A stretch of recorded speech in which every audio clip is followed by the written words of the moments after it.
Every winter, the men in my family would disappear for a week on a hunting trip. No photos, no meat, no trophies. At 18, I was finally invited. We weren't hunting animals. We were sneaking onto private land and stripping copper wire and scrap metal from abandoned buildings. I bailed halfway through. 2 years later, my cousin got caught and flipped on everyone. My dad still thinks it's just a tradition, not a crime. There are a few moments in your life where everything splits before and after. For me, it was the envelope. Plain, off-white, slid under my bedroom door with no name and no explanation. I picked it up with a raised brow, turned it over. No stamp, no logo, just sealed. I tore it open, expecting a bill or a prank from my little brother. Inside was a single piece of paper. Pack warm. Be ready at 4 a.m. sharp. Welcome to the hunt. No signature. No further details. But I knew. I had turned 18 last month, and in my family, that meant only one thing for a boy, the hunting trip. Growing up, the hunt was like a myth. The men would vanish the first week of December every year, just as the cold started biting into Michigan's bones. They'd come back, scratched up, smelling of grease and wood smoke, but never with a deer. Not once. No antlers on the wall. No venison jerky. Not even a photo of someone holding up a gun. But still, the legend lived on.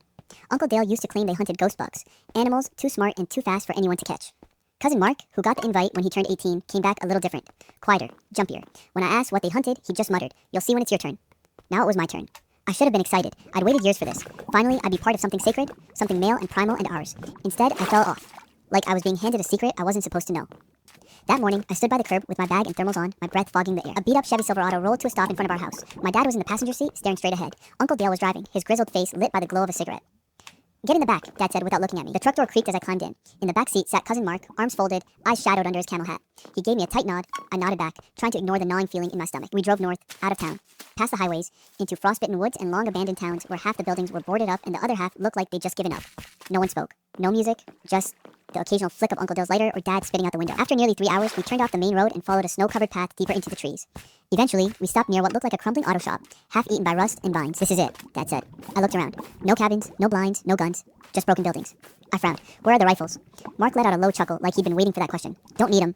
Uncle Dale cut the engine. "Time for the real hunt." We unloaded tools, crowbars, bolt cutters, wire strippers, flashlights.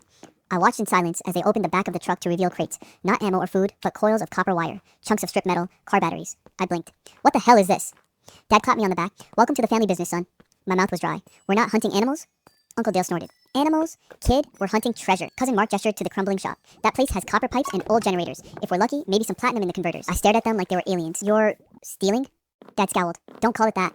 What else would I call it? It's a tradition. We don't take from people, only from places long gone. Abandoned, forgotten. The government ain't using it. Might as well make some money." I couldn't believe what I was hearing. For years, I thought my dad was this hardworking factory guy who went hunting to blow off steam. Now he was just a thief with a mythology. Uncle Dale handed me a crowbar. I didn't take it. Dad's eyes narrowed. "You're in or out. No backing out now." I looked around. We were miles from the nearest town. No signal, no witnesses. I swallowed and grabbed the crowbar. The first building was an old gas station, half collapsed. The windows were smashed, the